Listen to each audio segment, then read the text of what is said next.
बड़ी खबर सामने आ रही है जहां भारत और यूरोप एफटीए साइन करने वाले हैं, यानी कि इससे बेचैन अगर कोई है तो दो पक्ष अमेरिका और चीन। इस बार अमेरिका की करेंगे, सबूत दिखाएंगे, बेचैनी का कारण बताएंगे। हालात अब ऐसे हो चले हैं कि जब अमेरिका यह देख रहा है कि भारत उसे छोड़कर यूरोप के साथ आगे बढ़ चला, तो अमेरिकी प्रतिनिधिमंडल भारत में दस्तक देने पहुंचा।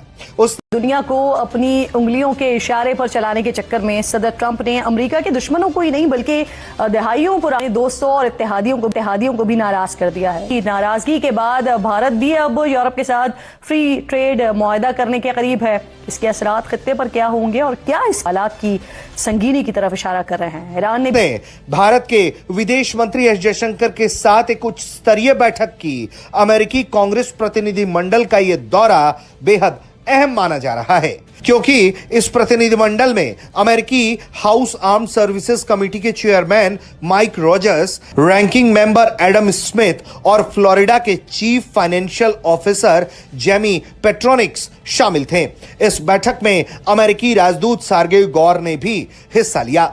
इस मुलाकात को भारत ने भी अच्छा बताया है। भारत के विदेश मंत्री एस जयशंकर ने लिखा, आज खबर आ गई ना, कल मैंने आपके साथ गुफ्तगू करते हुए कहा था कि अब पाकिस्तान के ऊपर सख्त वक्त आने वाला है। इस सारे मरहले में कल की वीडियो का वक्त आएगा और आज की खबर यह है कि लेकिन गेम कुछ और है। गेम भारत की सरकार का, नरेंद्र मोदी जी का धैर्य काम आ रहा है और साथ साथ उस धैर्य के चलते अमेरिका ने वो बात यूरोप को लेके मान ली है जो भारत सरकार, हमारे जयशंकर जी अलग अलग फोरम पर लगभग शायद 2 साल से अमेरिका को समझाने की कोशिश कर रहे थे कि हमें ना समझाओ, पहले यूरोप को समझाओ, उसके बाद हमें समझाने आना कि रशिया से ऑयल नहीं लेना है।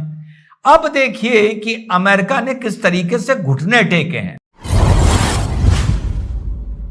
दोस्तों, क्या आपने गौर किया है कि आज की वैश्विक राजनीति में ताकत सिर्फ बयान से नहीं बल्कि विकल्पों से मापी जाती है? यही वजह है कि आज भारत को लेकर पूरी दुनिया की नजर बदली हुई दिखती है। हाल के दिनों में जिस तरह भारत ने अलग अलग देशों के साथ व्यापार और कूटनीतिक रिश्तों को मजबूत किया है, उसने कई बड़ी शक्तियों को दोबारा सोचने पर मजबूर कर दिया है। कभी जो देश भारत को केवल एक बाजार समझते थे, आज वही भारत को रणनीतिक साझेदार मानने लगे हैं। सवाल यह है कि क्या यह भारत की बदलती वैश्विक हैसियत का संकेत है या फिर अंतरराष्ट्रीय मजबूरियों का नतीजा? यही समझना आज जरूरी है।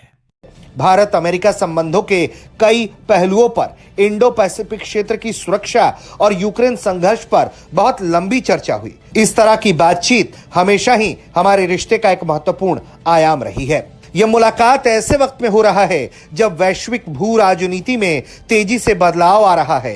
अमेरिका और भारत के ताल्लुकात नाजरीन हमेशा ही दुनिया की बड़ी सियासत का महवर रहे हैं, मगर हालिया दिनों में हमने देखा कि अमेरिकी सदर डोनाल्ड ट्रंप के बयानात ने एक नई बहस को जन्म दिया। पहले ट्रंप, तो सवाल ये है कि आखिर ये अचानक यू टर्न क्यों? क्या ये सिर्फ जाती ताल्लुकात बचाने की कोशिश है या फिर अमेरिकी तिजारती पॉलिसी और आलमी स्ट्रैटेजिक मफादात ने ट्रंप को मजबूर किया है? दूसरी तरफ नरेंद्र मोदी के बयानात अमेरिका के साथ मुस्बत ताल्लुकात को उजागर कर रहे हैं, मगर चीन और रूस के साथ ज़ाहिर एक बढ़ती कुर्बत भी हमें नजर आ रही है जो कि एक नई सिफारती बिसात बिछा रही है। जफर हिलाली साहब, आप क्या समझते हैं, क्या वजह है इस अचानक यू टर्न की? क्योंकि अभी हमने देखा कि काफ़ी टेंशंस थी यूएसए और इंडिया के दरमियान ट्रेड को लेकर।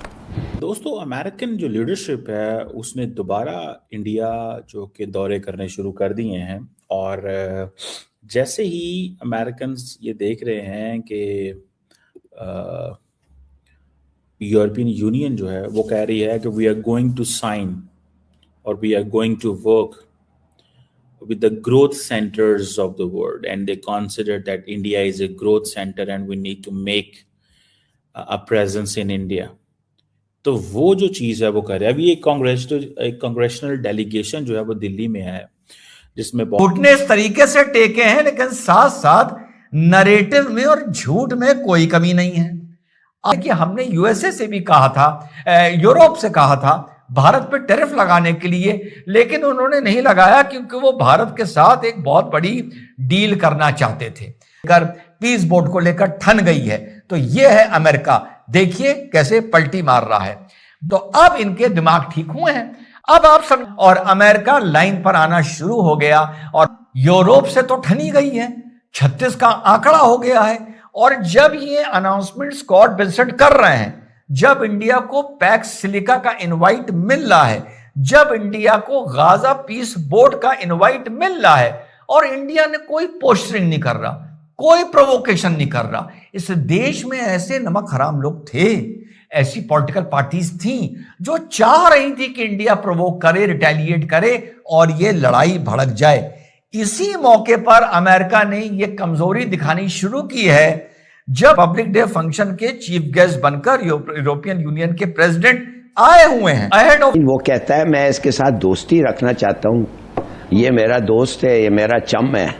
मगर उसने क्या कहा था ट्रंप ने कहा था कि इंडिया के टैक्सेस हमारे माल पे इतने हैवी हैं और इतने हाई हैं, इतने ऊंचे हैं कि रिडिकुलस है और हम ऐसा नहीं ट्रेड रखेंगे हिंदुस्तान के साथ। हम मूडी साहब जो हैं उनको फौरन पता चल गया है। एक तो इसने वो पाकिस्तान इंडिया का वो पाकिस्तान करते रहा, ब्रिलियंट पीपल, ब्रिलियंट ये वो, मैं उस माना ये मैं बिल्कुल नाकाबिले बर्दाश्त है। तो उसने कहा कि ये सब मैं नहीं मानता। मूडी का ख्याल ट्रंप का ख्याल ये था कि ये बेंड करेगा, मूडी समझेगा, मगर मूडी इसको ट्रंप को ये पता नहीं था कि उसकी कितनी रेप्यूटेशन जो मूडी की है हिंदुस्तान के इलेक्ट्रेट के साथ, दैट डिपेंड्स ऑलमोस्ट एंटायरली कि वो मुसलमान पे कितना नफरत करता है, मुसलमानों पे कितना नफरत करता है और ऐसा इतना नफरत करता है कि इस वक्त जो एक इंटरनेशनल पराया बना हुआ है इजराइल, वो मूडी का सबसे गहरा दोस्त है। वो मूडी को कहता है कुछ आगे बढ़ो मूडी, हम तुम्हारे साथ हैं। तो ये उसको शायद he did not think it, उसने ये भी नहीं सोचा कि ये वो मान जाएगा कुछ देर के लिए, बाद में हम बात करके सब चीज ठीक हो जाएंगे, मगर मूडी ने नहीं किया। दोस्तों, अंतरराष्ट्रीय रिश्ते भावनाओं से नहीं बल्कि हितों से चलते हैं और आज का दौर इसका सबसे बड़ा उदाहरण है। जब किसी एक देश की नीतियां अनिश्चित हो जाती हैं तो दुनिया अपने लिए नए भरोसेमंद विकल्प तलाशती है। बीते कुछ समय में यही देखने को मिला है, जहां कई देशों ने अपने आर्थिक और कूटनीतिक फैसलों पर दोबारा विचार किया। भारत ने इस मौके को टकराव के बजाय अवसर में बदला। भारत की नीति साफ रही है, स्वतंत्र निर्णय, बहुपक्षीय सहयोग और दीर्घकालिक फायदे। इसी सोच के चलते भारत ने यूरोप, एशिया और अन्य क्षेत्रों के साथ व्यापार, तकनीक और रणनीति में नए रास्ते खोले। जब अलग अलग वैश्विक नेता भारत आते हैं तो यह किसी एक देश की हार या जीत नहीं, बल्कि भारत पर बढ़ते विश्वास का संकेत होता है। कई बार मीडिया इसे सनसनीखेज शब्दों में पेश करता है, लेकिन असल सच्चाई यह है कि आज भारत खुद को किसी एक शक्ति पर निर्भर नहीं रख रहा। यही कारण है कि जो देश पहले सख्त रुख अपनाते थे, वे भी अब बातचीत और सहयोग का रास्ता चुन रहे हैं।